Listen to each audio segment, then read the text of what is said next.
Okay. We can turn off the background music. I don't know how this. And this lighting's fine, I think.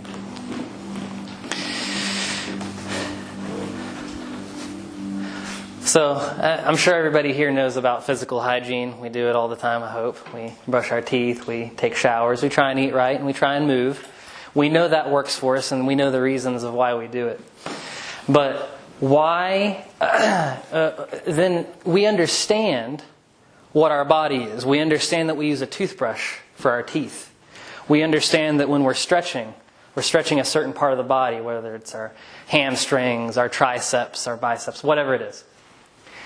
But we don't really know about the anatomy of our psyche, do we? It's just one giant glob, and a lot of people pay no mind to it. And there has been great thinkers that have come before us that have done all the groundwork for us. Nothing that I'm saying today is anywhere close to being new. I've just done some research on my own. Some people that have really, intellectual heavyweights, that have really laid the groundwork for us that we all can benefit from. Trouble is when you're reading something like German idealism, it can be really tough. And so this is the value that I believe that I'm bringing to the table here, is I'm converting what they've said, the valuable things that they said, and trying to bring it to anyone so that anyone can take advantage of it. And so hopefully that's what we can get done today, among other things. Well, the idea is that, yes, we are going to bring hygiene to our mind. Sanity and sanitize come from the same root word. And there's a reason for that.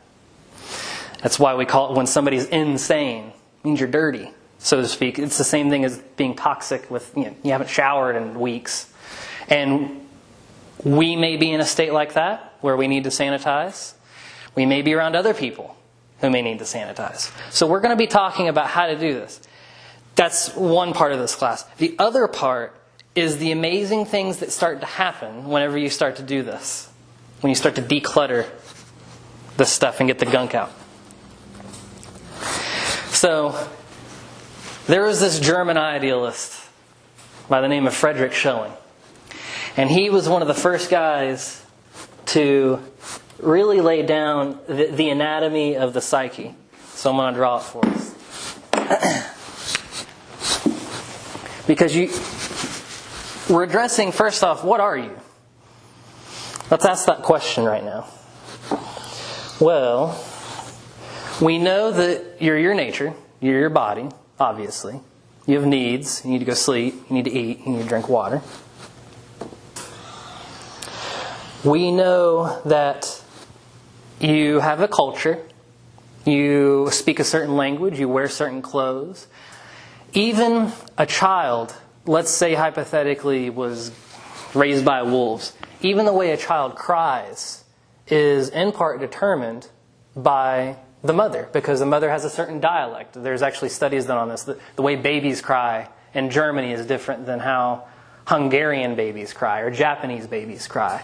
They'll have a little upswing to their cry. You're already learning your language before you're even born. So your culture is inescapable. You'll always think in the language that you grew up with. You'll always, the way you prepare your food. And of course, even if you're not a loner or a hermit, you'll still prepare your food, wear your clothes in the same way. Your culture is going to always be ingrained with you. And of course, the people you work with, your jobs, yoga studios, workshops, that's your culture. And finally, Frederick said you're made up of freedom as well. And there's an important reason to make this distinction between these three, and you'll understand more as we go on. So, among these three, freedom is probably the newest and the most feeble, the most in need of our protection. Because nature is a dictatorship. You don't really get to do what you want. If you don't eat, you die. If you don't drink, you die. There's a lot of rules with nature.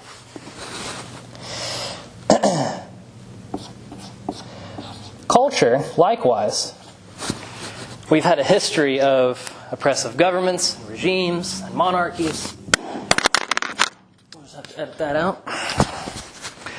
And it wasn't too long ago that there were no such things as citizens. There were subjects.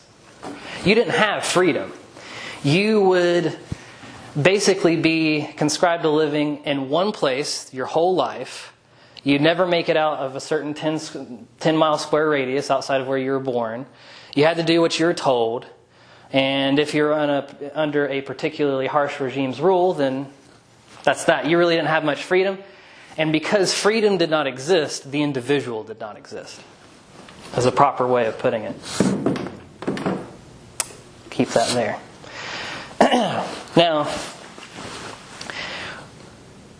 in your life, this is important to distinguish here. Notice how freedom, there's a difference between freedom and free will. Because free will means that I can do whatever I want without anything contributing to it. Well, as you see, nature and culture are always going to be a part of any time you express your freedom.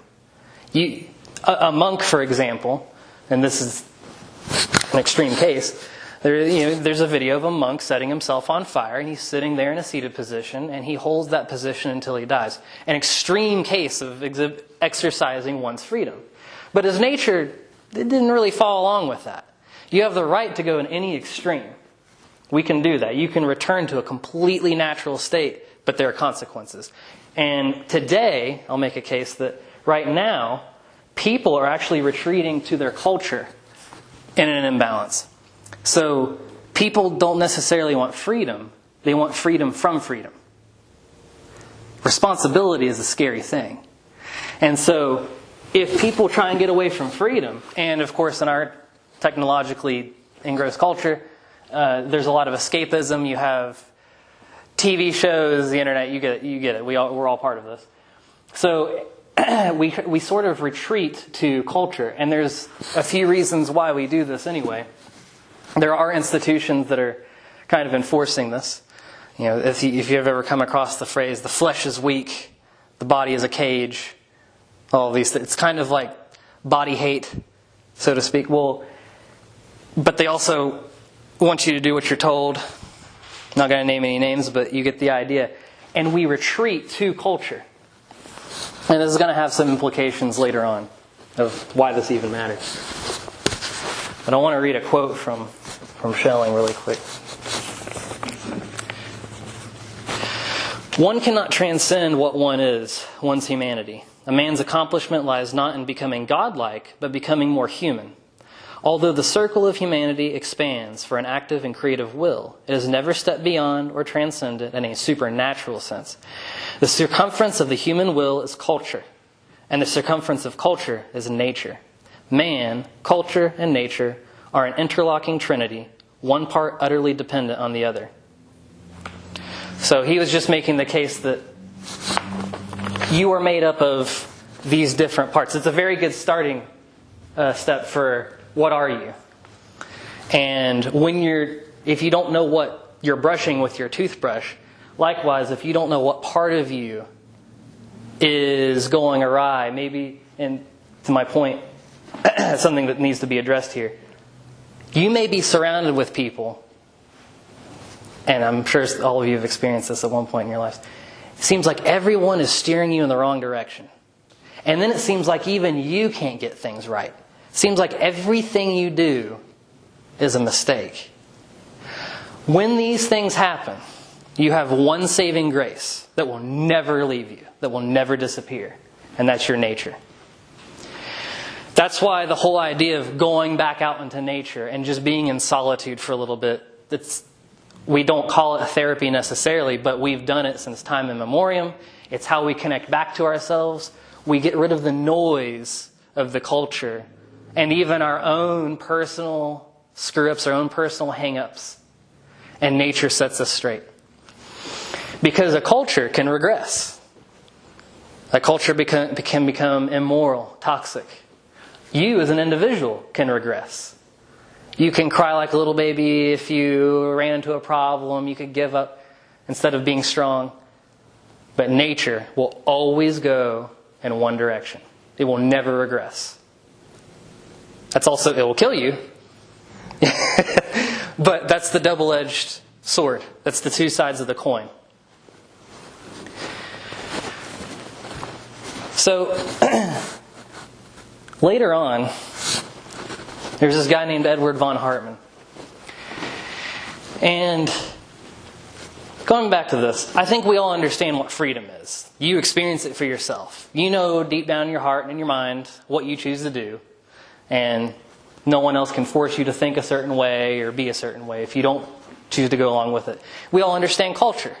You could read about it in a book. What's the Japanese culture like? You go visit it. You get it. They have these customs, these values. But what is it? But nature. What is that? There's something else going on in nature that is hidden. It's not in the light, is it? Even about our own natures. You know what you choose, but this is where we come back to free will. Yeah, you may want to stay up all night, but what does your body want? Your body has a will of its own. Remember, there's three. Here, but your culture may have another will. No, you got to go to work. Demands being put on you. And so it's very easy to see that you are made up of multiple wills. This is important because for the longest time, the idea that you had multiple personalities or multiple wills was thought to be impossible. It is frowned upon. People like to think that you're just you and that's it, and I'm free to do whatever I want. It really made academia, even in the 1800s, upset to think of such a thing. This is a quote from Carl Jung. Many philosophers and scientists deny the existence of the unconscious. They argue naively that such an assumption implies the existence of two subjects or two personalities within the same individual. But this is exactly what it does imply. So once you realize that you aren't just this one completely free creature to do as you wish, you have obligations to your culture. You have obligations to your nature. I'm laying the groundwork here. This may seem tedious, but this is important work to be done so that you understand what we're going to talk about in the second half. So this guy is also what all modern psychology arose from. I have a degree in psychology and never heard of this guy. It's kind of strange. But this is where Freud built his theories off of, if any of you have heard the psychoanalyst Freud. So, make a note on instinct very quickly. Instinct is purposive action without consciousness of the purpose. So a bear can go eat, and it doesn't need to know why it's eating. It just goes eat and goes to eat. And we do a lot of things ourselves too. Have you ever done something, asked yourself, why did I just do that? Why does that even happen? What's going on here?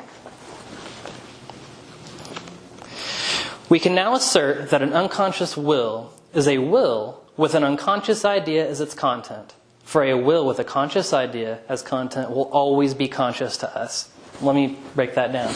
So in philosophy 101, this is how this works. There is a will and there is an idea. And the idea here is the will is bringing you to the idea. I'm going to go to the workshop. Conscious idea. Conscious will. But the unconscious has a will of its own. Now, some of it you're aware of already. I need to eat. I need to sleep. But there's something else going on. The unconscious will draw you to certain things without you understanding what it even is. It can be a complete unconscious will. And the idea can be unconscious. You don't even know what you're coming to. And it could pop up like that, and you're like, this is exactly what I wanted. Yes, Christina? Wouldn't that be the same as like law of attraction? That's part of it. Not completely, though, but it's part of it. You are attracted to something, always. The will, you have a will. Even if you, as a free spirit, chose to not want anything, your culture and nature would want stuff for you. Go lay in a bed for all day long. And you said, I'm going to lay in this bed. Well, eventually you're going to get up and go pee. Your nature had another agenda in mind. So, you're always being attracted to something.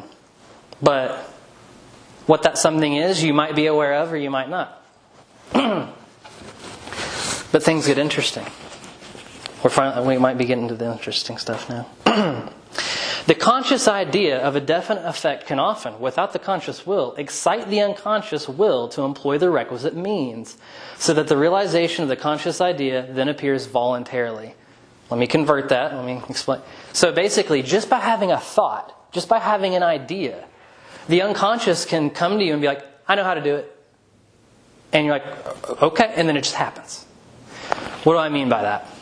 Well, kind of like you have this idea, you want to go to eat, but you don't know what it is, and then finally somebody says, they say this restaurant doesn't suit you, this restaurant you don't like it, and then they say that restaurant, you're like, oh, okay, that's a simple example.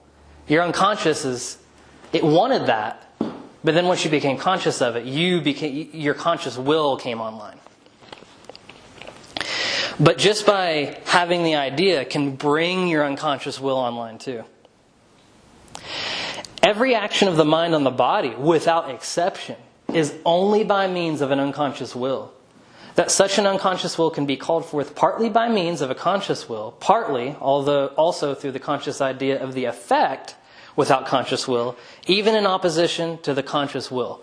That was a lot of confusing stuff, but let me break it down. So, in other words, you may not even, just by thinking it, it can come. Just by thinking it, the contrary could even come. Have you ever worried something into existence? And then, truth is that if you wouldn't have worried about it, it wouldn't have come. Well, then what was drawing that? What was attracting that to you? There's a lot of activity in the unconscious.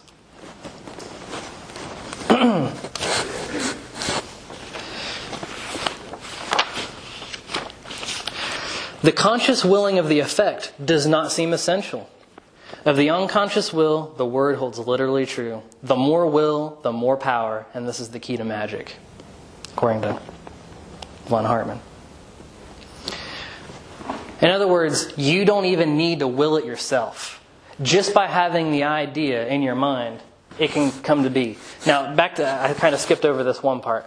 It said, without exception, every interaction of the mind on the body is unconscious. How do you move your arm? Are you consciously going, I'm going to move my bicep and tricep and forearm? That's not happening. It's completely unconscious. How does a monk alter his body temperature? Is he saying, oh, I want my blood to just start increasing in temperature? This has been proven in the lab. We know this works. But we take it for granted. We take something as simple as blinking your eyes or moving your arms and walking around for granted. This is all an interaction between the conscious and the unconscious. So when we talk about some of this more advanced stuff about altering your body temperature, it's already in you. You already know how to do it. The mechanism is there. The issue is the relationship between the conscious and the unconscious, between your freedom and between your nature. How in touch with that are you? Now, once we declutter that, once we remove some of the blockages between those two, it's like opening Aladdin's cave.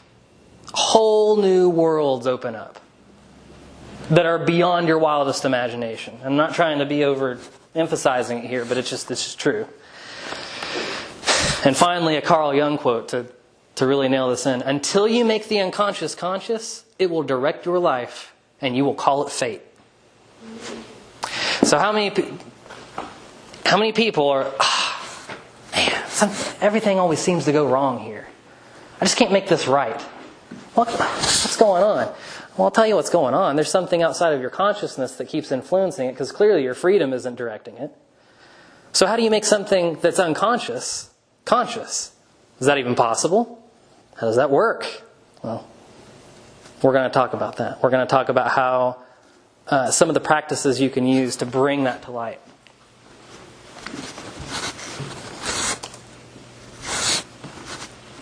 But first, like any inventor does, like any thinker should, let's turn to nature. What is nature doing? So, von Hartmann, half of the book about the philosophy of the unconscious is actually an observation of nature. He just writes stuff down about what he sees. And what he saw was things that we take for granted, I believe, but is just in plain sight for everybody to see for themselves. Animals know what's poisonous. He went on to say that no animal whose instinct has not been killed out by unnatural habits eats poisonous herbs.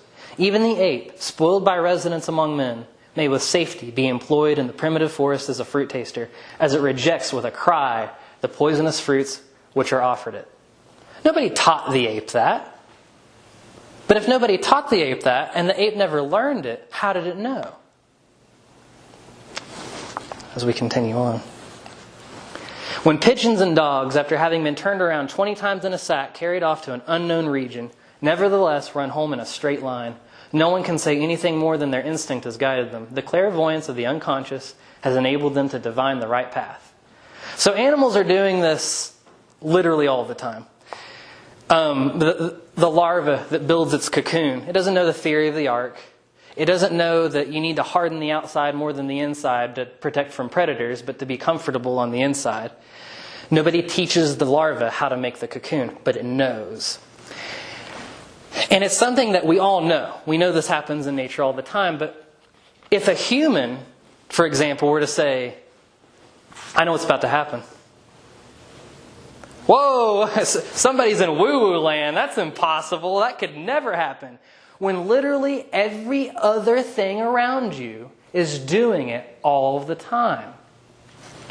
To make my point, none of this is supernatural at all. If you ever watch a show and the supernatural senses, your sixth sense, no. This is perfectly natural. We've become unnatural. This should be a thing that we're all doing anyway. Birds know the weather that's coming. They know what's poisonous. They know what to eat. They know what to do. Continuing on. Animals have in their consciousness a feeling of the present state of the weather. On this, their action follows precisely as if they had the future idea of the weather. Accordingly, there only remains a natural connection link to the unconscious idea, which, however, is always a clairvoyant intuition, because it contains something which is neither directly given to the animal by sense perception, nor can it be inferred from the perception through its powers of understanding. Another example, conscious reflection always brings along with it doubt and hesitation, and this frequently a fatal tardiness. The unconscious intelligence, on the other hand, is always, beyond a doubt, more certain to seize the right course, or rather doubt never occurs to it at all, and therefore it almost always does the right thing at the right moment. If you watch a mule on a trail, it will automatically dodge rough spots, little cracks in the road. Those goats on the side of a mountain, like the mountain's like literally this steep, the mountain goats, they know exactly when they're going to fall. They know exactly when the rock's going to give away. And they do it without blinking an eye. They're perfectly fine with it. They know what's going to happen.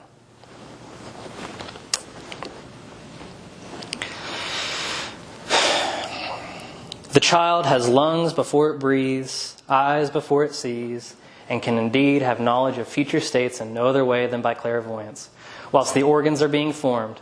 But this can be no objection to the plastic activity of the soul, since this is not a whit more wonderful than the clairvoyance of instinct. So he did a pretty good job in his book of laying out all the evidence in front of us. Basically saying, yeah, instinct, clairvoyance, intuition, whatever you want to call it, it's real. And I think it's self-evident even, he would say. So, got a question for you. If it's happening everywhere else except humans, what happened to us? Something happened. There's a reason why we're in the state that we are right now. Where we go to doctors to ask them how much water we should drink. That's the thing. We go to other people, professionals, and ask, what should I eat? What should I do about this? We've become so disconnected from our own instinct, our own intuition, that something as simple as eating has become distant to us. Something happened. We're very far away from that part of our psyche. We are in an imbalance. And we got to bring it back. So whatever you think about Freud, just know that he had some good things to say, and there's a lot of things that needed to be revised about his work. So I'm going to take some of the more valuable things and unpack it a little bit.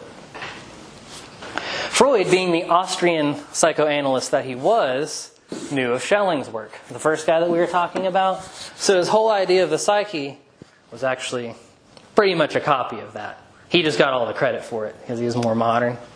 So your freedom would be considered your ego, which I'm sure many of you have heard. Very different definition than the street ego, but we'll figure out what that is going further. Your culture is your superego.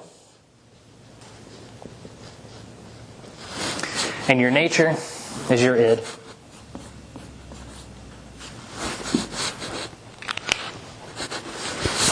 So, when you're born, you come into this world crying and screaming and you want food. That's your id. That's your body trying to meet its needs. But it's not too long before, who meets your needs, by the way? The parent. In fact, if the parent doesn't meet your needs, you die in a few hours. In fact, if a baby goes without touch within the first several months of it being born, it will literally die. So when we talk about love, or however you want to label it, being a need, that is a legitimate need that if a baby goes without touch, it's not going to make it. You can feed it, you could put water in it, and it's still not going to make it because it needs touch.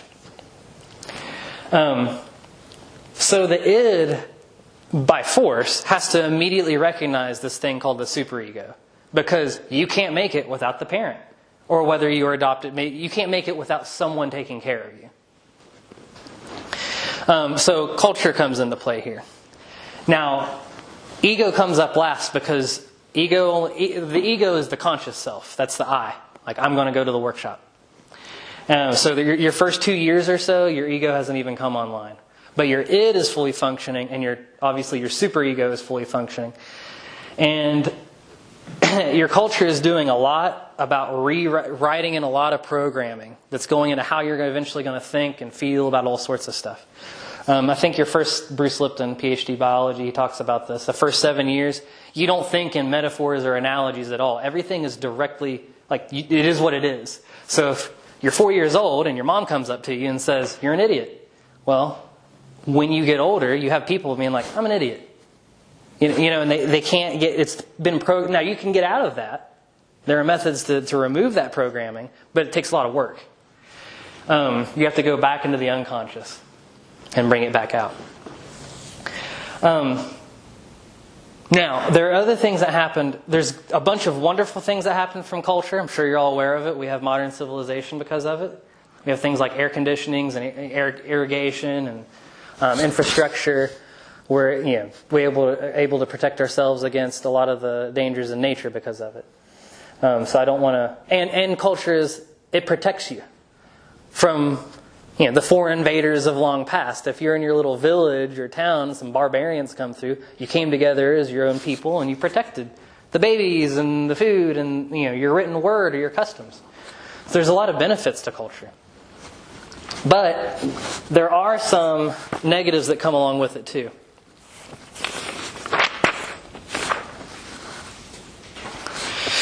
And some of those negatives were that culture, having its own will, imposes upon your freedom and your nature. So one of the most straightforward examples here is potty training. Potty training is, of course, cultural, not natural. But there's a lot of benefits from it because you don't want kids going around defecating everywhere. That's bad. However, a baby cannot meet those demands as easily as we force it upon them. They haven't developed the musculature and the nerves in order to control those sphincters as well as we can right now. So in Sweden, for example, it's considered a success to potty train a baby by 8 months, by the way. So how is a baby even able to achieve that? They're not even conscious yet. What happens is the hamstrings, which are your biggest muscles down here, have to tighten up so that you hold everything in. So a baby's doing everything they can to meet that demand. As a result, you have tight hamstrings. And that's why people in the West typically have tight hamstrings. If you ever heard the term anal retentive, this is what Freud was talking about, potty training. You've encroached upon our nature so far that we have developed, our bodies have become tighter, and there are consequences for that on the psychic level too. He created some neurotic symptoms as well. Now, but Freud was tortured by this. Oh, by the way, his whole thing about sexuality, I just want to make a note on that. He wasn't so much obsessed with sexuality as much as he was with lovelessness within families and how sexuality replaced it. So think like daddy issues. A girl who didn't receive love from a parent, and she goes out trying to find it in relationships in a very neurotic, unhealthy way because those needs were never met. And if she doesn't ever figure out what's going on underneath in her programming or what her body is trying to say, she'll never be able to get out of that pattern. The list can go on. There's a million different examples of what can happen.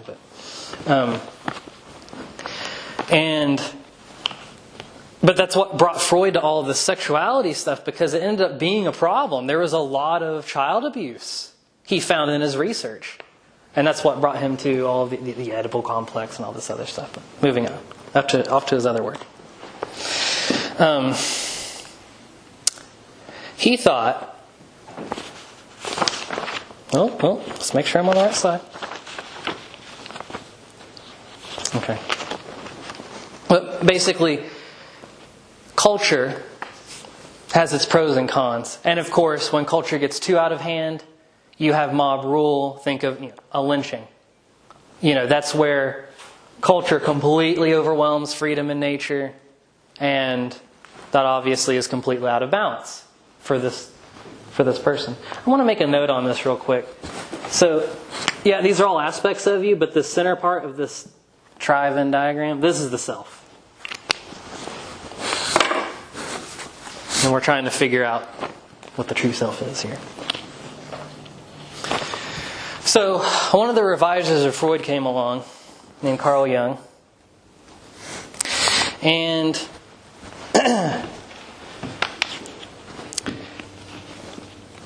he was the founder of analytical psychology. He made the Myers-Briggs test, if any of you know what that is. But he went forth and provided a little bit more clarity about what is the psyche, what's going on here. And he said that there's 4 ways in which we perceive reality. And this is important to make this distinction, because this is stuff that you should teach kids for other reasons. So there's thinking. This is the chess. What am I going to do tomorrow? This is the conscious idea of, all right, I'm going to get up at 7 a.m. I'm going to drive to work. There's sensation, hot, cold. You all get that. Feeling, which is different than sensation and thinking. Anger, happiness. You guys get it. You're human beings. And interestingly here, intuition. And what's that? We've already touched on that a little bit. But this is that instant knowing. There's no thought. There's no feeling. It just comes to you. Have you ever been driving down the street and be like, oh, whoa, and had this whole thought, like, I forgot this. You didn't plan that. Well, where is this intuition coming from anyway?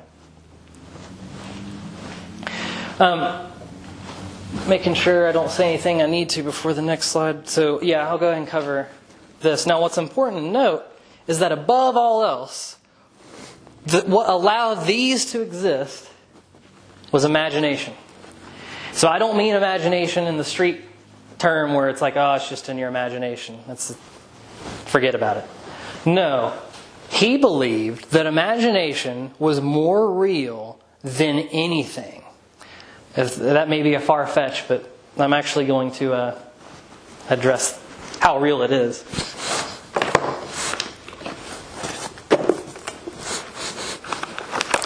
This is going to be an excerpt from a neuroscientist book, Norman Deutsch, The Brain That Changes Itself.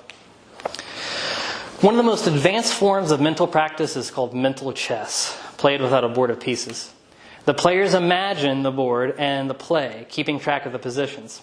Anatoly Sharansky, the Soviet human rights activist, used mental chess to survive in prison. Sharansky, a Jewish computer specialist falsely accused of spying for the U.S. in 1977, spent 9 years in prison, 400 days of that time in solitary confinement, in freezing, darkened 5 by 6 foot punishment cells. Political prisoners in isolation often fall apart mentally because the use it or lose it brain needs external stimulation to maintain its maps. During the extended period of sensory deprivation, Sharansky played mental chess for months on end, which probably helped him keep his brain from degrading. He played both white and black, holding the game in his head from opposite perspectives. An extraordinary challenge for the brain. Sharansky once told me, half joking, that he kept at chess thinking he might as well use the opportunity to become the world champion. After he was released with the help of Western pressure, he went to Israel and became a cabinet minister. When the world champion, Garry Kasparov, played against the prime minister and the leaders of the cabinet, he beat all of them, except Sharansky. Imagination is what allows you to be the best chess player in the world. In an experiment that is hard to believe as it is simple, Dr. Guang Yu and Kelly Cole showed that imagining one is using one's muscle actually strengthens them. The study looked at two groups, one that did physical exercise and one that imagined doing exercise. Both groups exercised a finger muscle, Monday through Friday, for 4 weeks. The physical group did trials of 15 maximal contractions with 20-second rests between each. The mental group merely imagined doing 15 maximal contractions with a 20-second rest between each. At the end of the study, the subjects who had done physical exercise increased their muscular strength by 30%, as one might expect. Those who only imagined doing the exercise for the same period increased their muscle strength by 22%. So, when we're talking about imagination, this is the stuff that moves worlds. This is what happens when you're a kid and you have this superego. Your superego is another word for your mask that you put on for other people. We all do it to some extent. But when you're completely consumed by your mask and you don't even know who you are anymore, let's say a kid has some bad parents. They convince him he's a loser and he'll never amount to anything. He's been programmed to believe that. He's 20-something, 30-something years old now. The only way that he's going to get out of that is imagination. By imagining who you are outside of that identity. I know this is kind of nebulous, it's kind of weird, but it's not as concrete.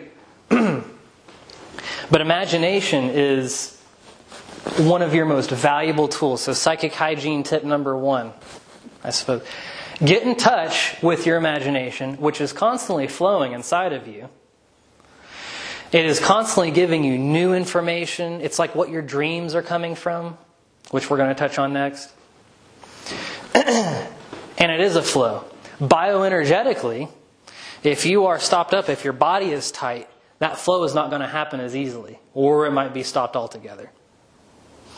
And your imagination is coming from your body, by the way. And if you don't take care of your body, you're not going to be able to hear the signal, more or less. So, to emphasize, if imagination, I told you, is coming from the body, remember I told you nature is your one saving grace? I'm trying to build a case here for that. And we will continue to build more of that case. Oh, the William Blake quote. Imagination is the real and the eternal world of which this vegetable universe is but a faint shadow. It takes a lot to wrap around what's really going on here, is how immaterial everything is. We can't go into it too far here. It talks about quantum physics there, but there's a lot to that.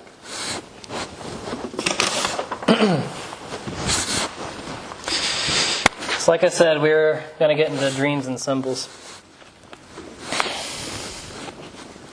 So Carl Jung, he went on to write Man and His Symbols. And interestingly, he wasn't going to write it. This is actually his last book before he died. And people had come to him and said, please write one more book. Please describe what you're talking about one more time. He said, no, nobody's going to listen to me. He had been trying to speak to people about his work for so long, and he didn't feel people were connecting to it. The reason why he wrote this book was because he had a dream about it. He had a dream about people reading it and applauding it. And he woke up the next morning, called his publisher up and said, okay, I'll write it. So, one thing about Freud and Jung is Freud believed that dreams were used for free association to get to the heart of the matter. So if you start talking about a dream, you're going to get to like what the real trauma is in somebody. You call it free association. But Jung argued that you could use free association for anything. You could start talking about that wall and eventually figure out what's going on deep inside somebody. And the rule of thumb was, in free association, usually what the problem was what they always tended to avoid. If they always skirted around a certain topic over and over again, that's where your trauma was. But now, I want to address the difference between a sign and a symbol. So a sign, like stop sign, we all know what that is. We all know the meaning behind it. But a symbol can mean something far greater than what you could even possibly imagine it to be. It can mean something different to other people. And say, for example, the symbol of the Confederate flag. A lot of people think it's great. A lot of people think it's evil. And it represents things that maybe you don't even know about. It's a symbol. Symbol of peace. Symbol of pi. What is pi? An irrational number. What does that even mean? You can't even make pi in the mathematical sense. There are these symbols. And so the reason why we have symbols is because we are limited in what we can see. So even, you could look up at the starry night and you could see so many stars. And even if you pulled out a telescope, you could see further. But there'd still be a limit to that. And it doesn't matter how many apparatuses you pull out, there's a limit to how much you're going to be able to observe. There is an infinite part of reality. And we're used to dealing with these concrete, this is this 3 foot long and 1 foot wide, whatever it is. But there is an infinite part of reality. And the mind cannot deal with that easily. So it creates symbols in order to relate to infiniteness. So let's say you feel something. You have no idea what it means. You might have a dream. What in the world is a dream? Well, the dreams are all symbols. They don't actually mean, like if you imagine somebody dying in the dream, that doesn't necessarily mean they're going to die in real life. It's a symbol of something. Maybe they're having a rebirth. Maybe one of their masks is dying. I don't know. There's a lot that could go on in dreams. But it's all symbolism. A word or an image is symbolic when it implies something more than its obvious and immediate meaning. It has a wider unconscious aspect which is never precisely defined or explained, nor can one hope to define or explain it. As the mind explores the symbol, it is led to ideas that lie beyond the grasp of reason. So dreams are very good examples here. They don't make any sense. But as you explore it, it leads you somewhere.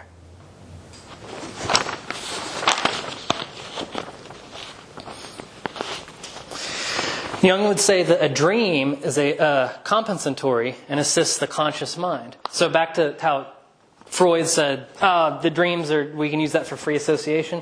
Jung said that everything could be used for free association. And he said that dreams actually meant what they meant. He believed that everything in nature is what it is. So why would dreams be the exception? He believed they had a concrete, there's a meaning, there's a transmission here behind this. And they're here to help us, to bring our attention to something. I've already discussed the interesting contrast between the controlled thoughts we have in waking life and the wealth of imagery produced in dreams. Now you can see another reason for this difference. Because in our civilized life, we have stripped so many ideas of their emotional energy, we do not really respond to them anymore. We use such ideas in our speech and we show a conventional reaction when others use them, but they do not make a very deep impression on us. Something more is needed to bring certain things home to us effectively enough to make us change our attitude and our behavior. That is what dream language does. Its symbolism has so much psychic energy that we are forced to pay attention to it. How many of you have had a dream and you just felt weird for the rest of the day? You felt strange for the next few hours because it imprinted something on you. Now, rationally, you're not going to be able to connect to that. It's not going to make any sense. But the feeling, remember the quaternity of Jung? There's a feeling that you have. You're perceiving reality like that. Thus, dreams may sometimes announce certain situations long before they actually happen. This is not necessarily a miracle or a form of precognition, Many crises in our lives have a long unconscious history. We move toward them step by step, unaware of the dangers that are accumulating. But what we consciously fail to see is frequently perceived by our unconscious, which can pass the information on through dreams. Psychic hygiene tip number 2. All the things that we forgot, poisonous herbs, how much water should I drink? Your dreams are actually acting as a compensatory mechanism. They're trying to tell you what you've lost contact with. So whenever you have a dream and it predicts the future, it's doing nothing different than how animals know what weather is coming. It's perfectly natural. And so when it happens, you actually shouldn't be surprised at all. It actually, I would argue, should be the human condition to have dreams and it tell you things and us listen to this.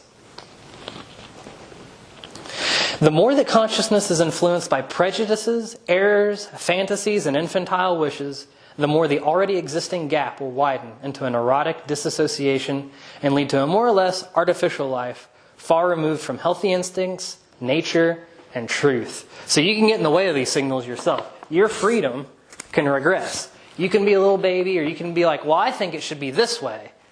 You need to listen. You need to calm down. What we did in the beginning, that silence that we created, that peace that we created, you do that to create space for your, whatever you want to call it, your imagination or your nature to come to the surface. And it's going to speak to you. Some call it God. And it's, to me, it's no different, synonymous. And strangely enough, there's nothing any differently divine-wise between your own feeling of hunger and a revelation, a spiritual revelation. It's no different. It's just part of your experience, happening in different ways. But we've grown so numb to it. We don't think about the fantasticness of something like feeling hunger or moving your arm, when it's really quite magical. For the sake of mental stability and even psychological health, or even physiological health, the unconscious and the conscious must be integrally connected and thus move on parallel lines. If they are split apart or disassociated, psychological disturbances follow. In this respect, dream symbols are the essential message carriers from the instinctive to the rational parts of the human mind, and their interpretation enriches the poverty of consciousness so that it learns to understand again the forgotten language of the instincts. So that's where he pretty much nails that down. And when they're disassociated, case in point, I don't want to go to sleep, but your body's crying out for sleep. Yeah, you're not on parallel lines. You're in disharmony. If you can't get that right, this is psychic hygiene stuff. If you can't align the conscious and the unconscious, you're not going to be able to hear all this deeper stuff that's going on inside you right now. That's telling you events that are going to be happening way, way out in the future. And I'd say at the beginning of this class, that might sound woo-woo. And right now, I hope that I provided enough evidence to say that that's actually perfectly natural. To know something's happening way, way in advance. It's just there's so much clutter in the way.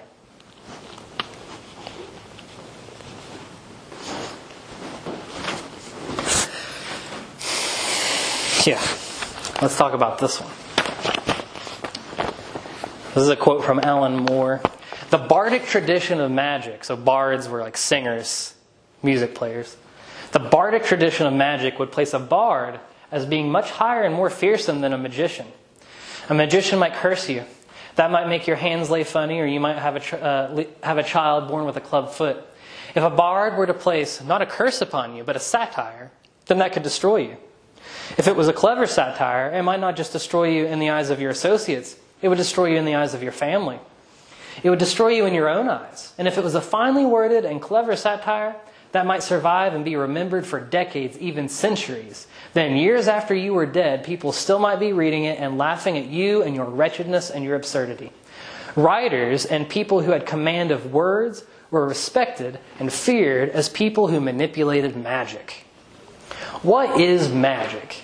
Magic is the manipulation of symbols to achieve a change in consciousness. If I say polar bear, and you suddenly have a polar bear in your mind, I've used magic on you. Who uses magic the most these days? Politicians. Literally, to cast a spell is to spell out a word. A grammar book, a grimoire, a book of spells. This is where the etymology comes from. This is what magic really is. And the interesting part isn't so much the symbols that get manipulated, it's what happens when your consciousness gets changed. Because if I craft a spell, I can make you believe that you're useless. I can make you believe that you're bulletproof. If it's finely crafted enough. And this has happened many, many times before. Think of serial psychopaths who the whole drink the Kool-Aid thing. They got hundreds of people, PhDs, believing that he was the second coming. He was a good magician. Now, this is why I talked about symbols in the beginning first, because this is the power of symbols, and this is where it comes from. This is why the second commandment in the 10 Commandments is thou shalt not make graven images. This came before thou shalt not murder, by the way. There's a reason for that. It's because they understood at the time the power of symbols over the people. So if you had a symbol, a flag, whatever, that does have power. It's connecting to something deeper inside of you and pulling it out, taking advantage of it. Now, if you know this is like defense against the dark arts stuff. You got to know that people are crafting their words very carefully in order to get you to believe certain things. Now, a person that's centered won't be fooled for too long because your gut, your instincts are going to tell you something's not right. But if you're off-centered, you're not going to be able to defend yourself. You could be in la-la land for decades, maybe even your whole life, believing something that just isn't true at all. Psychically, you are in chains. And it's not so much that, there's institutions out there that are doing this, but if you took care of yourself, they'd have no power over you. They use these means indirectly because if they came to your door, you fight back. And if they came to you too directly, you fight back. And really, you're much more powerful than that. Once you declutter all this, once you understand what's going on. Why is there so much noise that you can't listen to yourself? Why is there so much noise that you can't hear what your dreams are saying, what your intuition is saying?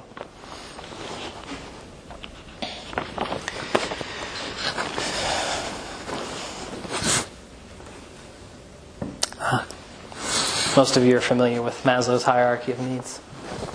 But basically it goes like this. Your most basic needs, they go in order of what kills you the quickest if you went without it. Or, put in another way, what would make you live longer if you had it. So clearly air is the one. That's the one if you didn't have it, you'd be gone pretty soon. Water's next, food's after that, shelter, you get the idea. So what is up with these higher needs?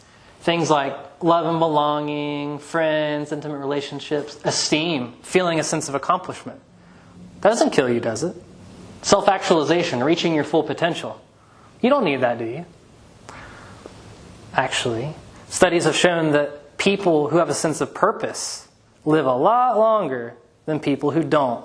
You ever heard the idea of people retiring and they die a few months later?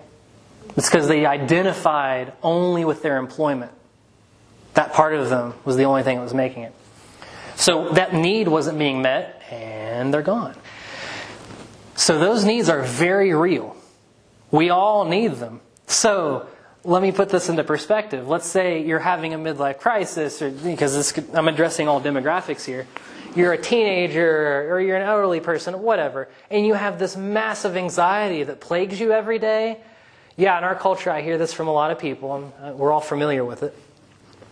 And you're like, God, what is going on? I feel horrible. I hear it all the time. Work, friends. What's good? Well, yeah, because your body is screaming at you. Imagine being thirsty and never drinking anything. The thirst is still there. You're, God, I feel horrible. But imagine not being able to identify it as thirst. You're in for a world of hurt. And a lot of people are. Now, why aren't we taught about this? Why doesn't this ever get addressed? That you have needs beyond this basic stuff. Your materialist or academia or a lot of people, in institutions in powder days, they make the argument that, man only needs food, water, he's hedonic, he doesn't want anything beyond that. Yeah, well, tell me why anybody who's the millionaires, they still seek something. For better or for worse, why did Trump run for president? I mean, he didn't need to. It's a heck of a lot of effort and a lot of pain and suffering, but I know it's a sensitive topic, but what would even drive someone? Yeah, his freedom. But I'm just putting that into perspective here. There's still going to be a drive. No matter how much money you make or how much you satiate those base needs, you're always going to have those higher needs crying out at you if you don't satiate them.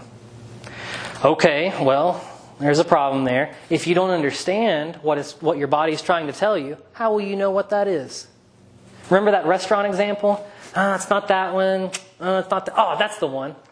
Well, if you aren't getting out and doing things, if you aren't going out and going to workshops or doing yoga or going out and trying new things, will you ever know what that is? It's almost impossible if you stay in the same pattern. But it's an unconscious idea at this point. Your body knows what you need. And here's the interesting part, is like a good psychology student actually read Maslow's theory of motivation and went to the core, the horse's mouth. There's one important nuance that usually gets left out of this.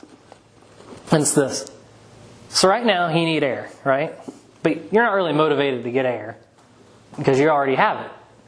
But if somebody were to, say, shove your head underwater, suddenly everything else disappears. You don't care about taxes. You don't care about tomorrow. You don't care about anything. Your body is telling you one thing. Get air. And that's all of your energy is directed to that one point. But once you get air, that motivation completely disappears. And that's what Maslow is talking about. Anytime a need gets satiated, the motivation to fulfill that need is gone. But motivation, what does it do? It goes to the next rung up. All right, you got air, time to go get water. All right, you got food, time to go get shelter. You got shelter, time to go get... And a lot of people in our culture, we reach that pinnacle of this, those bottom 2 or 3, and we're like, all right, what? Cool. And then it's just this anxiety fills your life, and you don't know why, and you don't know what's going on. And yeah, it's telling you to go fulfill those needs. And the body doesn't even need to know. Remember the bear? It doesn't need to know why it eats. It just goes to eat. The body doesn't need to know why. You don't need to know why you need self-actualization. It may be a completely foreign concept to you, but your body knows. And it's going to bring you there, whether you like it or not. So if we get out of that rat race of trying to fulfill all those basic needs, you run into that too. And no, there's not too many people who are equipped to fulfill those needs. We're not taught how to. Psychic hygiene tip number 3. Realize that your needs are almost infinite and your motivation is going to always bring you to the next one. Follow that. It's your body guiding you. And you'll live longer because of it too.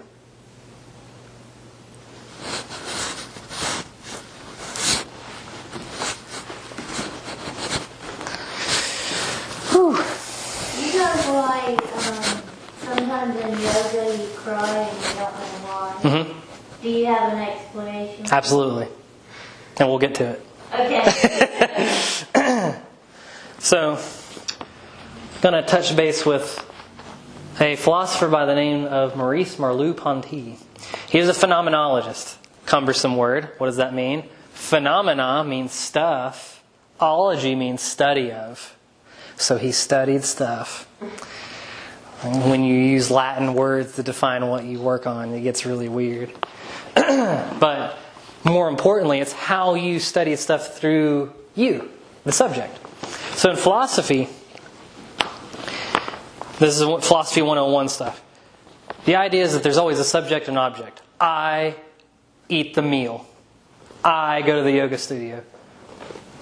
Jordan watches the workshop. Subject, object. Our language is even built this way. So it's pretty easy to understand. So when we talk about subjectivity and objectivity, this is what we mean.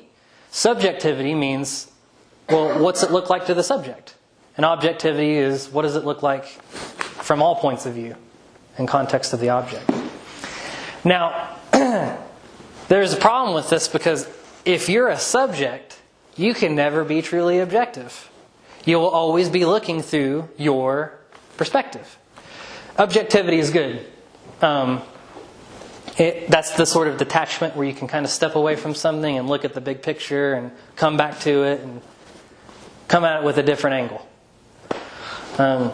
But we can never be completely objective. So one of the things he realized that was very important in the world of philosophy was for thousands of years, people have been talking back and forth. And oddly enough, we haven't reached any real consensus about anything. Oddly, over thousands of years, you're a Christian, you're an atheist, I'm a mystic, and you're this, you're that. Like, what is going on here? We're all reading the same facts, right? We're all making the same observations. What's the big deal? And this he kind of brought to bear this whole idea of like, yeah, there is this subjectivity problem. So no matter what you do, you're going to run into this whole thing where nobody agrees on anything. You'll never reach a true consensus. And in fact, mind is limited anyway. As it's perceiving reality, it jumbles it up. It doesn't really, to be able to see something as it is, when you form a conception, that conception could be completely false. You could be believing in a lie for decades and not even know it. Because mind isn't equipped to understand the difference between truth and false. Now, reason can help you work through that, but really, he would say it's the body primarily that you perceive reality through. The body takes in information and the mind is secondary. We communicate through our bodies. 90% of communication is nonverbal. That's why we look into the eyes of someone else to see if they actually have empathy. And if they don't, you run away.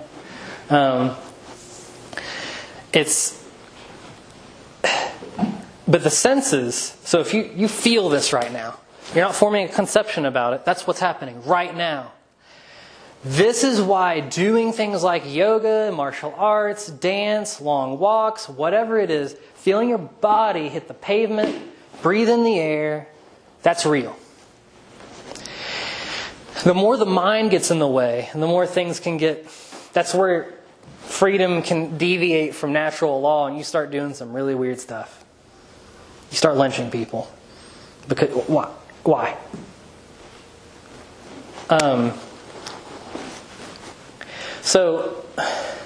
But he also said that empathy is the universal solvent for proper perception. So I'm going to unwind that. I need to unwind all of his work here, actually. So he realized that the subject and object problem, like I told you before, God, why are we having all these different perceptions? What's going on here? Well, he had this little experiment. And he said, okay, touch your left hand with your right hand. And he said, which one touched the other one? Well, we know, being the body that we're in, that the hand was a subject and an object to the other subject too. And he said, that's right. And the same thing is happening with the rest of the world, the rest of the universe actually. And we are connected to all of it. And this wasn't some metaphysical thing he was talking about. This isn't some woo-woo concept. This is real. This is empathy. If you ever have empathy, and I'm not talking about putting yourself in someone else's shoes, I'm talking about feeling what someone else is feeling. Now, what do I mean by that? If you put two heart slices next to each other, they'll beat naturally because heart, you cut your head off and the heart will keep beating. It doesn't need any instruction. It'll take care of business. But if you take two heart slices, they'll start beating in tandem with each other. School of fish, they all turn at the same time. Women on their menstrual cycle, Put them in the same room long enough, have them live long enough together, their menstrual cycles line up. What is going on here? Why would the physical body suddenly resonate with other objects outside of it? And this is what he was talking about. Yeah, you're actually, empathy is a cornerstone of being human. And you're actually in touch, not just with this stuff around you, literally with everything. Distance is not a variable here. That would be energy, right? You're getting other people's energy. Absolutely. Your superego is part of that too. That's the part of your psyche that's feeling everyone else. And then there's you. And sometimes the more empathic person needs to step out of the crowd for a little bit to recharge, which I'll get into a little bit here later on. Because they can become overwhelmed by the crowd. They don't know who they are sometimes until you develop a strong sense of self.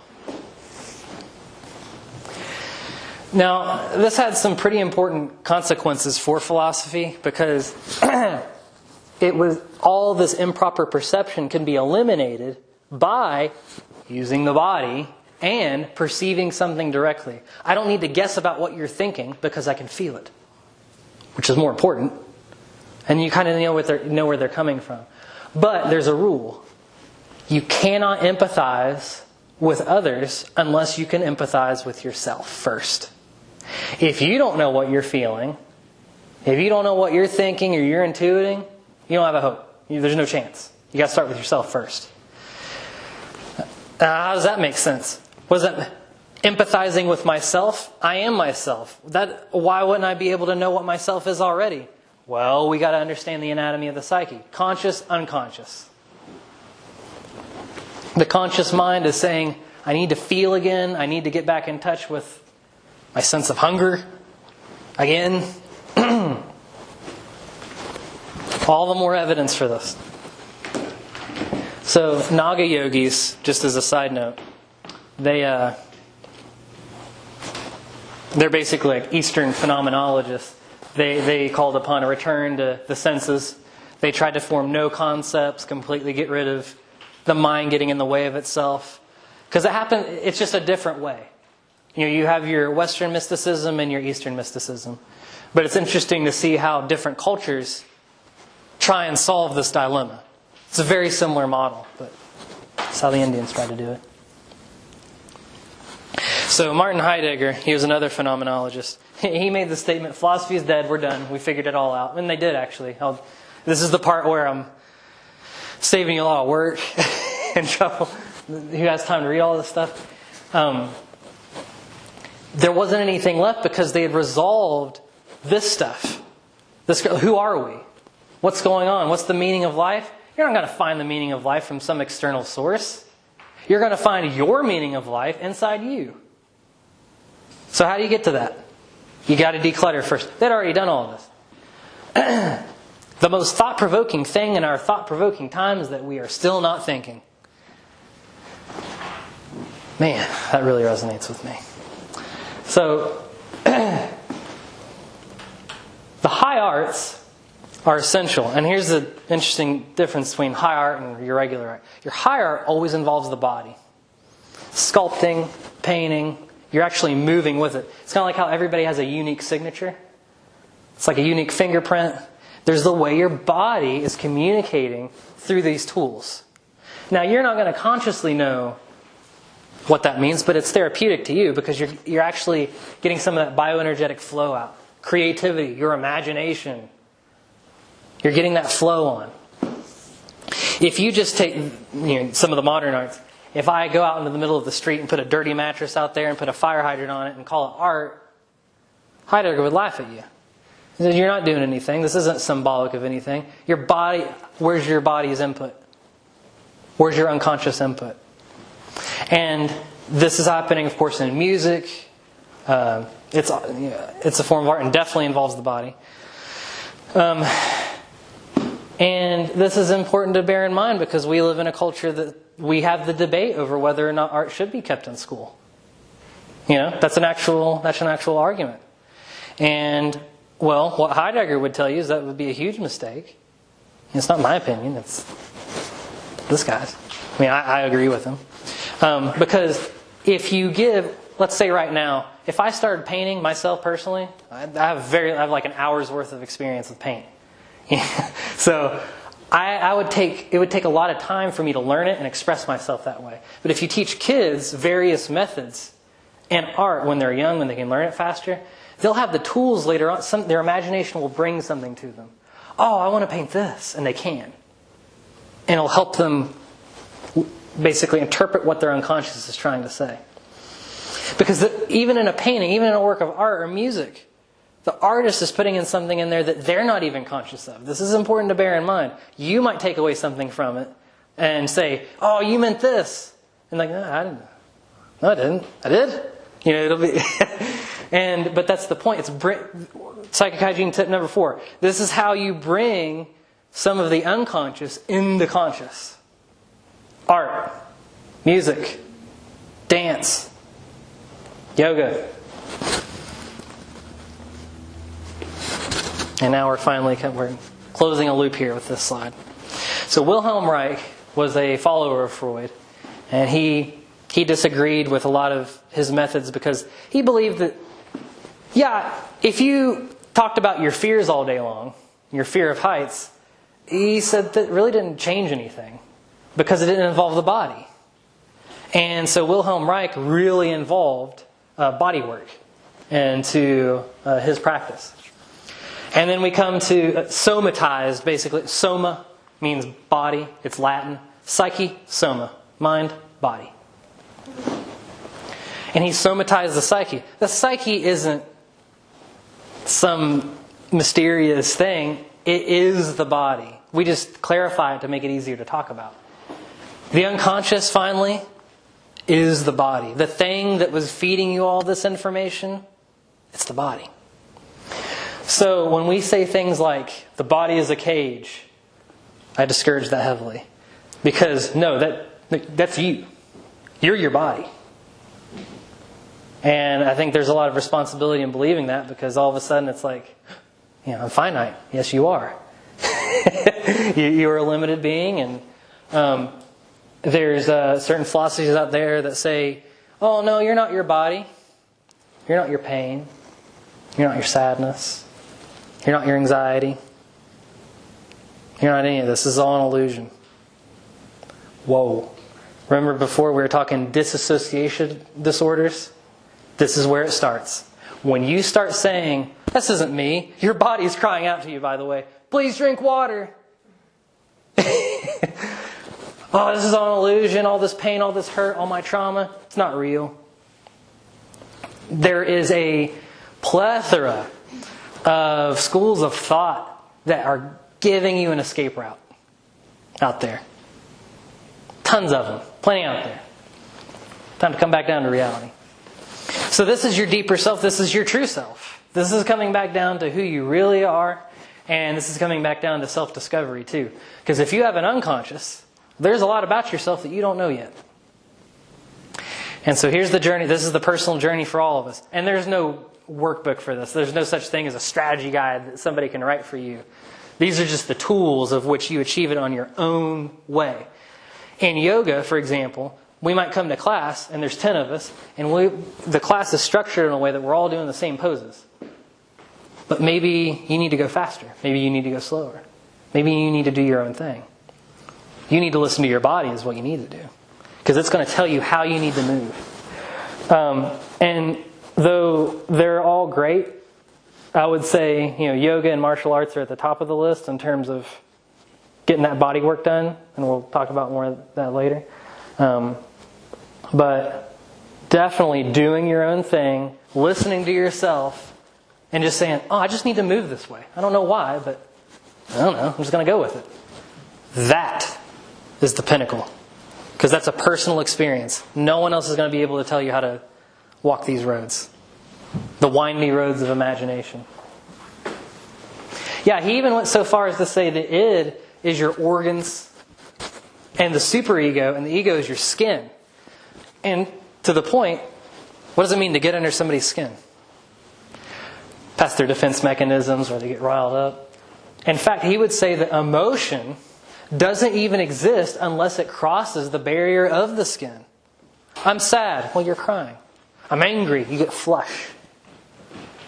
If it doesn't reach the surface, it's unconscious. It's still waiting there in potentia, waiting to be felt by the conscious, but it only gets felt when it crosses the skin. It was amazing work that he was doing here. Showing you, somatizing the psyche here. And your unconscious, it's embedded into your fibers, which we'll go into more here in a little bit. But that last quote, nature is visible spirit, spirit is invisible nature. This point I keep trying to drill home about nature. Spirit and nature are one and the same. Dr. John Sarno, medical doctor.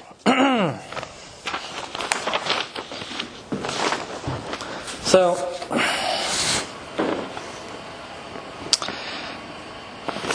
make sure I'm on the right slide here. So he wrote a book about back pain, and he had a lot of interesting things to say. Turns out that if you have a herniated disc, that actually doesn't cause pain. If you have a bone spur, it actually doesn't cause pain. He investigated hundreds of people who had these things, and actually you naturally get herniated discs as you age.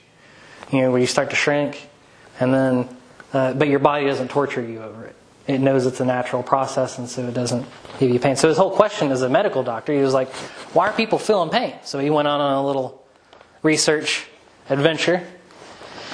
And I want to have a few quotes from him. Because his whole thing was pain is a result of tension. What's tension? Tension is a lack of blood flow to that given area. So if you feel pain right now in your back, it's because there is not blood flow to that area. So your cells are screaming out at you like, hey, give me what I need. This is a foolproof formula for generating tension. Putting things out of one's mind doesn't get rid of them. It simply relegates them to the unconscious, where they are free to create anxiety, quite undisturbed. Okay, so this is back to psychic hygiene. If you ignore everything, if you just say, screw it, I don't want to face any of my hardships, well, remember how your body will never lead you astray? Remember how that body won't regress? Your nature is going to have to pick up the slack. So you start feeling tension in certain areas. Because the emotional manifestation of excess tension are individually and socially unacceptable, the brain chooses to channel the tension elsewhere, namely the body. Now the patient need feel no shame. The tension is hidden. In 1978, Dr. Sarno conducted a study and found that 60% of that pain began and was not associated with a physical incident. They just awoke one day and felt pain, or it gradually came on. Meaning that people are openly admitting over half the time that one day they just started hurting. It wasn't because they tripped and fell. So Dr. Sarno was like, what's going on here? Ulcers used to be a way to store tension until our society realized that ulcers were related to stress. Now we store it in our back. This is amazing work that Dr. Sarno did. He actually showed how ulcers started to decrease as we figured out that ulcers meant stress. Stress is looked upon as weak. So we hide it. And we start to hide it in our back. So right now, back pain isn't looked as weak. It's looked as, oh, you've been working hard and all this other stuff. And it was amazing how he was able to connect those dots and show that. This is more of an anecdotal thing. Sarno once watched a ceremony where a witch doctor exorcised the evil from a person and into a chicken, which then died. He was there for it. He wrote about it in his book. But it goes to show, like, what is the limits to this? If you have tension stored in you, the tension still has to be stored on a medium. Maybe another culture figured out a way to take that tension and put it in an animal, and the animal couldn't deal with it, and the chicken died. What we need is a compound prescription of humility, imagination, devotion to the truth, and above all, confidence in the eternal wisdom of nature. He didn't say it in his book, but it really sounded like he was reading some German idealism, because that's exactly what Friedrich Schelling, von Hartmann, Jung, Freud, they all said.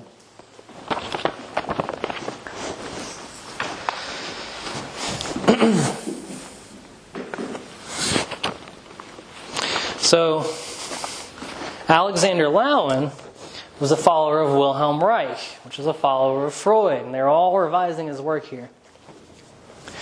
So this is where we get down into some stuff about dissociation disorders and things that you need to watch out for in yourself, because it's all spectrum, but well, I need to unpack this for a little bit. So, Alexander Lowen believed that a psychopath, I need to define that quickly, started off as a narcissist, and before that they were a healthy human being. No one is born psychopathic.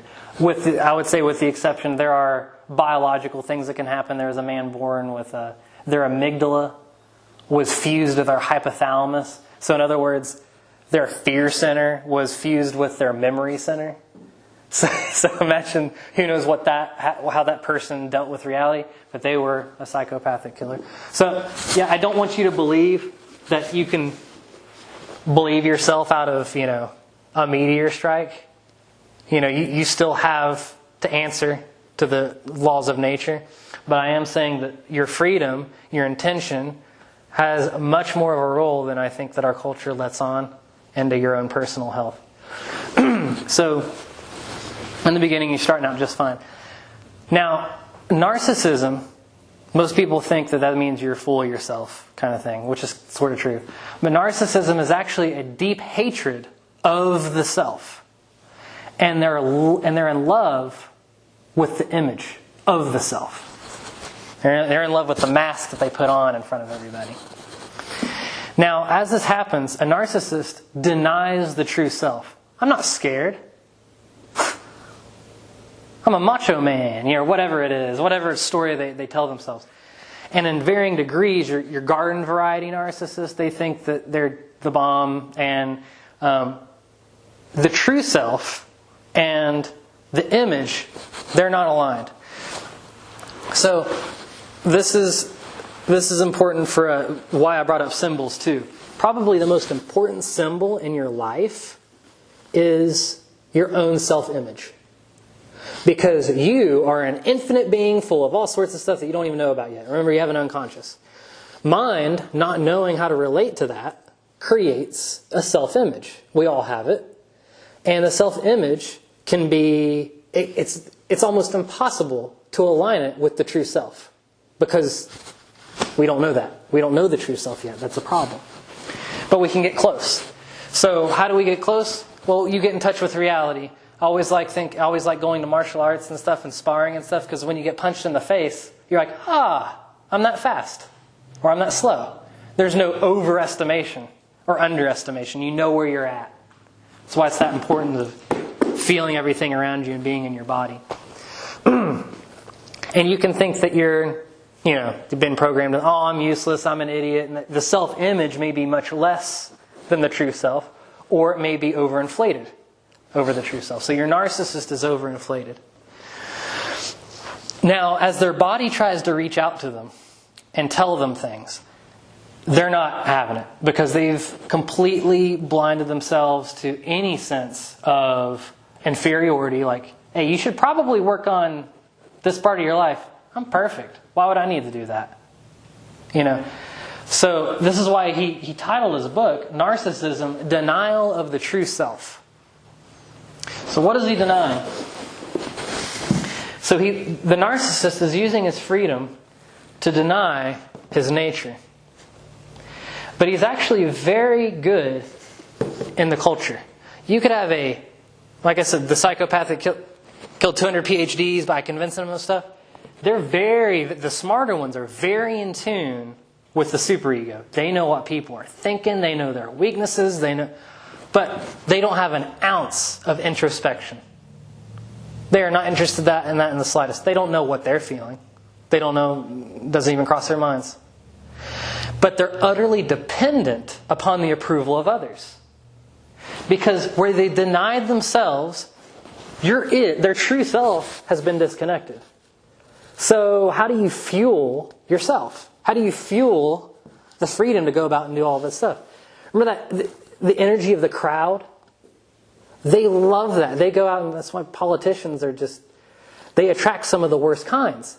Because, unfortunately, politics gets you huge approval of a large amount of people. It's a lot of energy.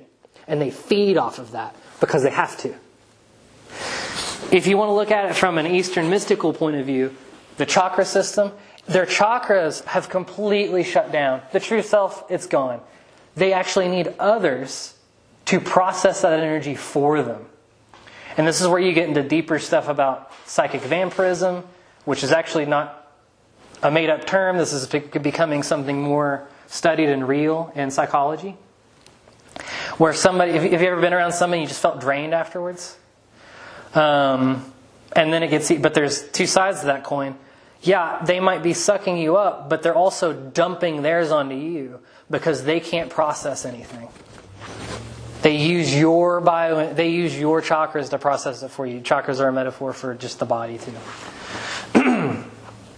So this is important to realize that there are other people out there that are like this, that they have no empathy with themselves. Remember, they've completely cut that off.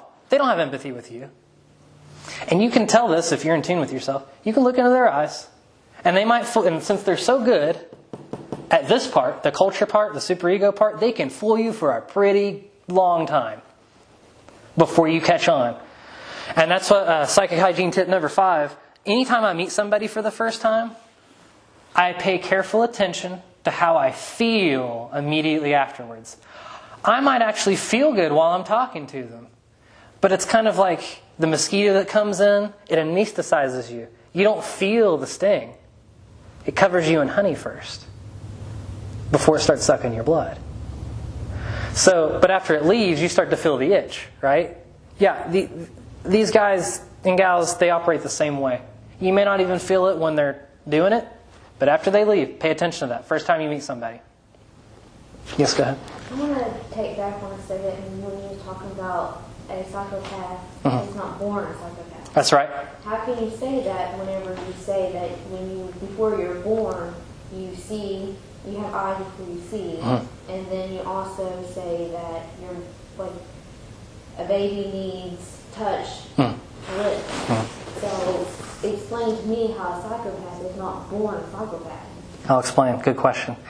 So one thing that they all have in common, like the serial killer types, they had an extremely abusive mother and an absent father in almost every case. I think it is every case. The ones that did it for a vocation. And your garden variety narcissist, this is how they start. It starts out, the mother actually plays a huge role in this. The mother gave birth, the mother is what gives milk, you're very tied in with the mother, regardless of whether you're the daughter or the son. Now, what happens with the mother? I almost posted this Game of Thrones clip about basically Queen Cersei's talking to Joffrey, and she says, "You're the best and you deserve everything and you're going to be the king over everybody." And even for a moment he hesitates, this complete douchebag. He says, "I don't think that's true. I think you're over embellishing this right now." And that's the only time he does it in the entire series. And the rest of the time he's just a complete narcissist psychopath. But the mother will do this. She will over embellish. She'll create an image of the child, and the child is going to try and meet that image. But the child, let's say parents are upset with the child being themselves. Imagine a child just dancing around, doing whatever they're doing. Don't act like that. You sneeze. Make sure you do this when you say, don't do this, don't do that, don't talk like that. A child is just overwhelmed. Now, this can happen within reason.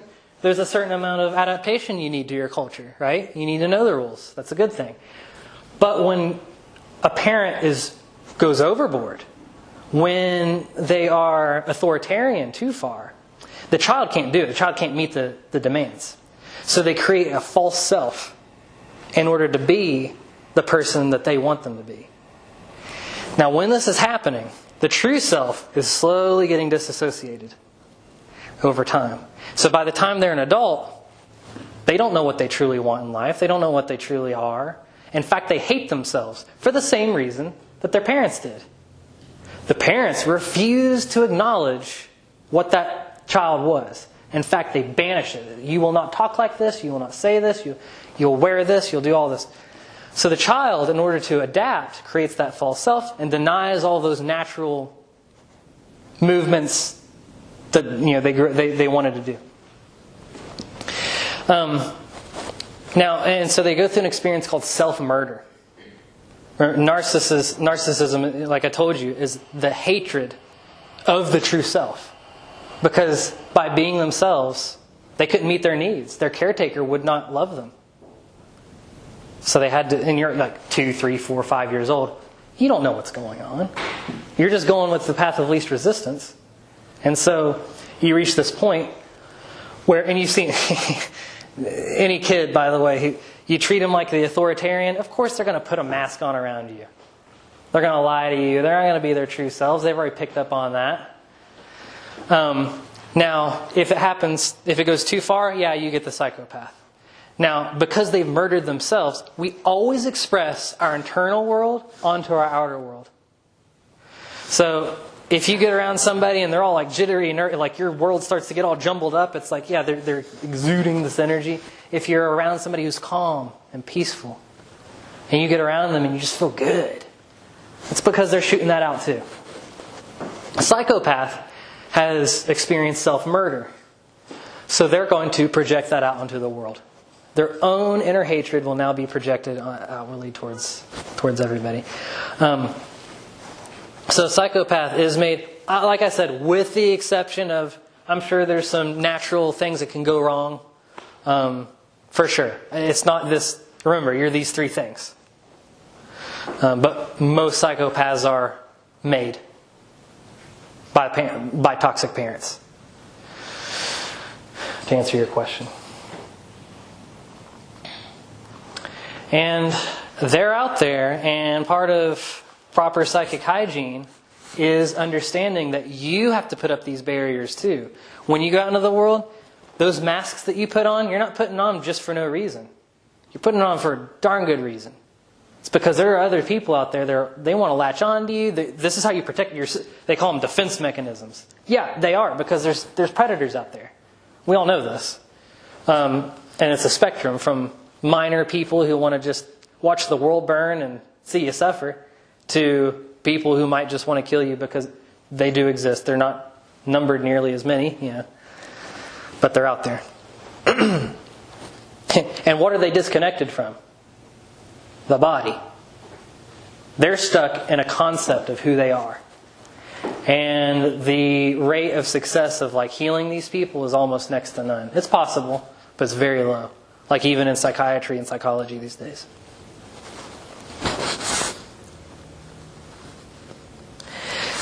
So, coming back to all this, we've seen kind of the 2 ends of the spectrum. On one spectrum, you're in tune with nature, you know what's coming, your dreams are talking to you. And on the other end of the spectrum, you have no empathy with yourself. You hurt everyone around you. You get the idea.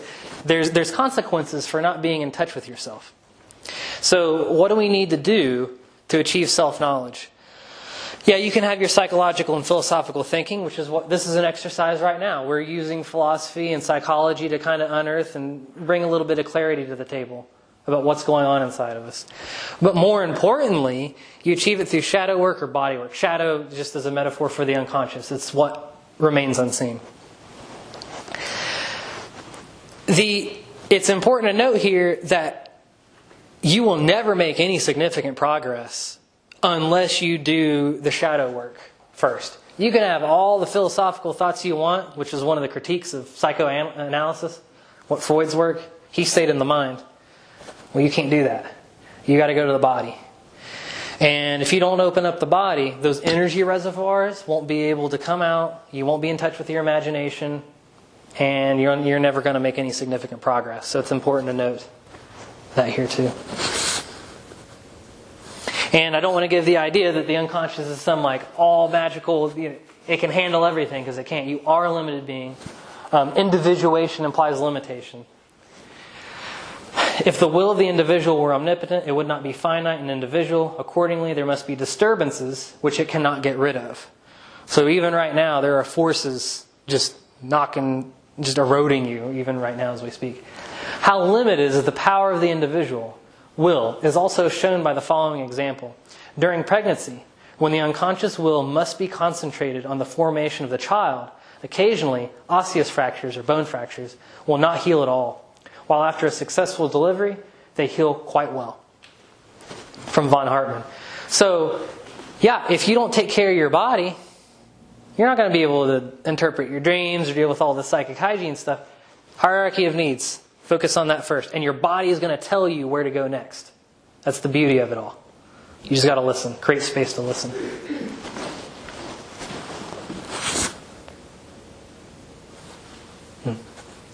Okay.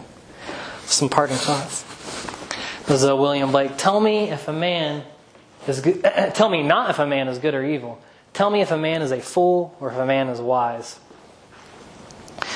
So, let's say you don't know yourself, and let's say you have some hang-ups, and you got into the world. Freud said, we all suffer each other's neuroticism. What does that mean? It means that if you haven't taken the time to heal yourself, everyone else has to deal with it. If you kind of hate yourself in a certain way, you're going to project that out on other people in various ways. And well, why aren't you taking the time then? And this is the call. This is like the whole point of all of this. Why aren't you taking the time then to do this work? Because this is really the true holy work. Getting to know yourself, getting to heal yourself. Because everyone else benefits from it. It's this odd thing that we have in our culture right now. It's selfishness. Yeah, it's a selfish act to make yourself a sandwich. You did it for yourself. Somehow it's got turned into a bad word. When in reality, if you take care of yourself, a lot of people benefit from it. If Jordan got her license to teach yoga, well, that's pretty selfish of her. Well, she can teach yoga classes. If Jordan got her license to be a massage therapist, boo! How dare you take that time for yourself? No, she's able to help so much more people because of that. And if you become dependent on other people for anything to everything, in that there is a lot of toxicity because you drain everyone else around you, and everyone else has to deal with your weaknesses, and it's a problem. So it's a call to take responsibility for your own self-knowledge, and this is some of the tools that you can use to get to that point. And then we come back to, does evil exist? Because it's all subjective, but I would say that evil is self-destruction. Because inevitably you're going to do that to other people. You're going to bridge that out to others. Remember, if you don't have empathy with yourself, you can't empathize with others. If you keep hurting yourself, you're going to start hurting others too. And what is sanity and toxicity? I think now we have a better understanding of these words now. Toxicity is any deviation from the symbol of the self in relationship to the true self. Because you wouldn't be upset with yourself if you knew who you were. This is all a trick. This is all creating a mask, hating this, because you're using that. You got to understand how these work. This is important stuff. So the next time you're out in the real world and you're doing some practical stuff or you're suffering, I hope that you can use some of these tools to address, hey, is this my nature reaching out to me? Is this an impending will from my culture? Is this what I want to do? Do I feel suppressed creatively? And then what is my body trying to tell me? And we have so many means to listen. Art, dreams, long walks, meditation, you name it. Any questions? That was a lot. We got like 10 minutes left for whatever. I'm not offended if you don't have any questions. Is that it? Yeah, that's it.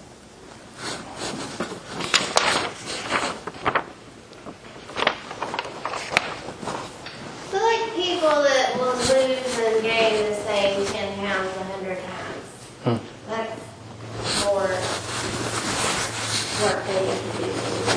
Oh yeah, there's something else going on there. Yeah. There's tons of examples where I've read books about people in the stock market. They were day traders. They could make $1 million and they crash, make them to nothing, build it up again and crash and go to nothing. And there was a book written about it called Market Wizards. And this one guy, he would actually trade the opposite of what this guy always traded, because he knew he was stuck in this vicious cycle of self-defeat. And he said he made millions off of his trades. He actually gave them money thanking him. Because there's some people who are stuck in like this, and you don't know what it is. Maybe, somewhere in their programming where it's like, if I make too much money, I'll be distanced from my family, or my friends might think of me in a certain way. Or we have a lot of, unfortunately, if you succeed too much, people want to tear you back down.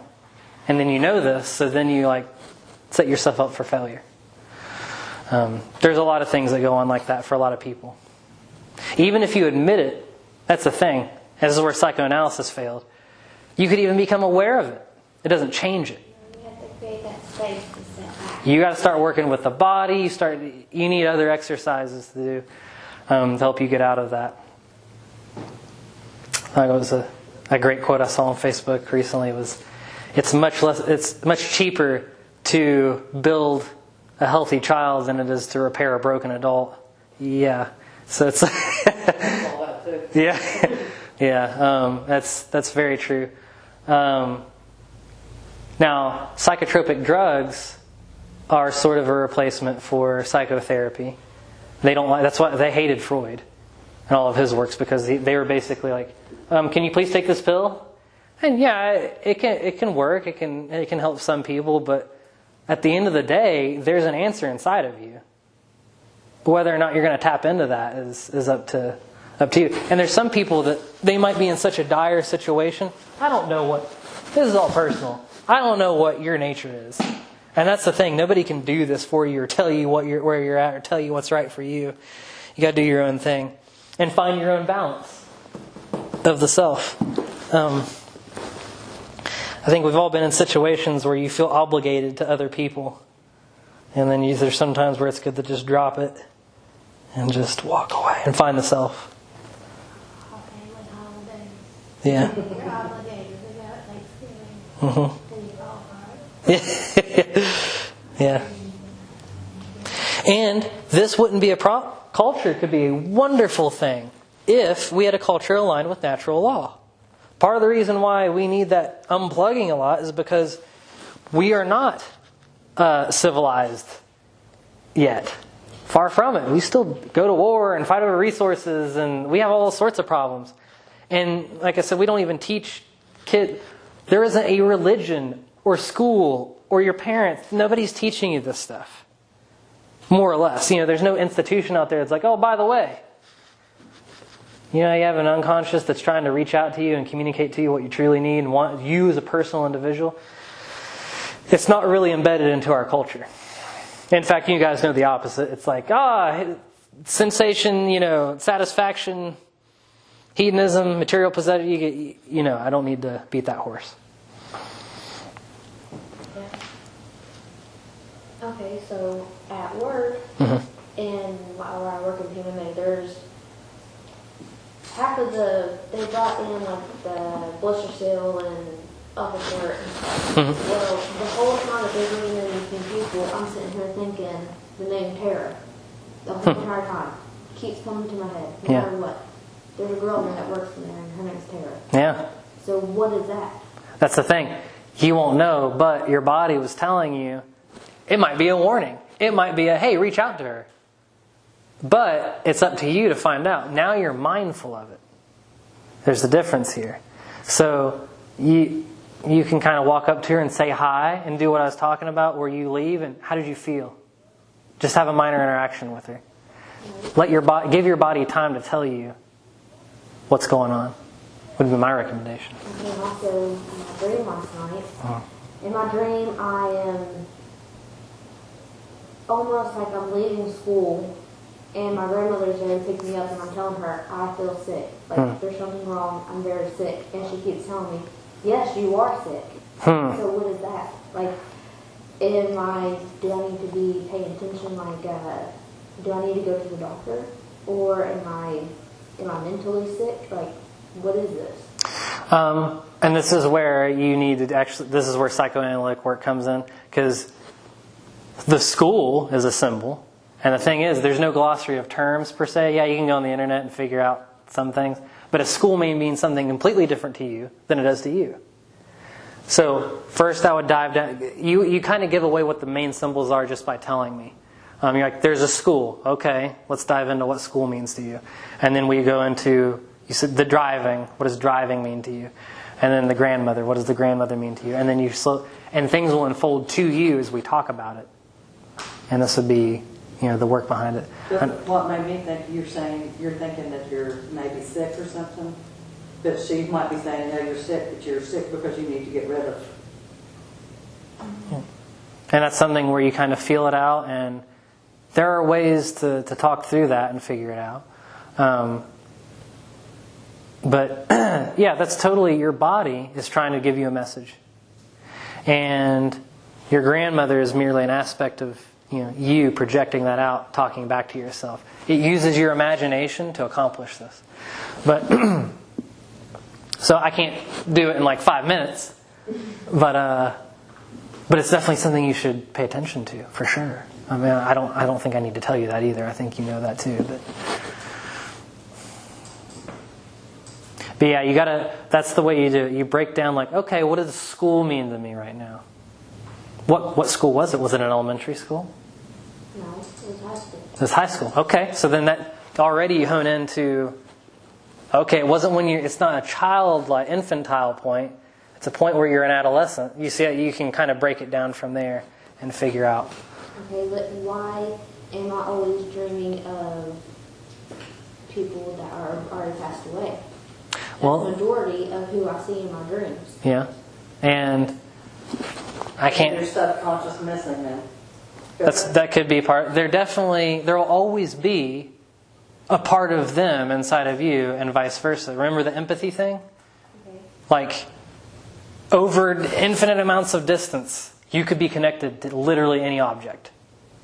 And that object has a space inside of it for you, and you have a space inside of you for that object. This is how empathy even works. It's fundamental. And I'm already big of dreams. So the dream that I told you about not too long ago, how do you dream of somebody else's past? We don't have time to go into that, but I can actually explain. Well, first, you got to know how you even remember your past before I can explain that. And then there's a way that we can... As in a past life? No, it was in your personal past. Did you have a good growing up, or was it traumatic? But I think we're out of time. As far as being able to answer that huge question. Thank you, Derek. That was very interesting. Thanks. Yeah. Now I think I'll go see my dad. Okay. And it looks like it recorded the whole time.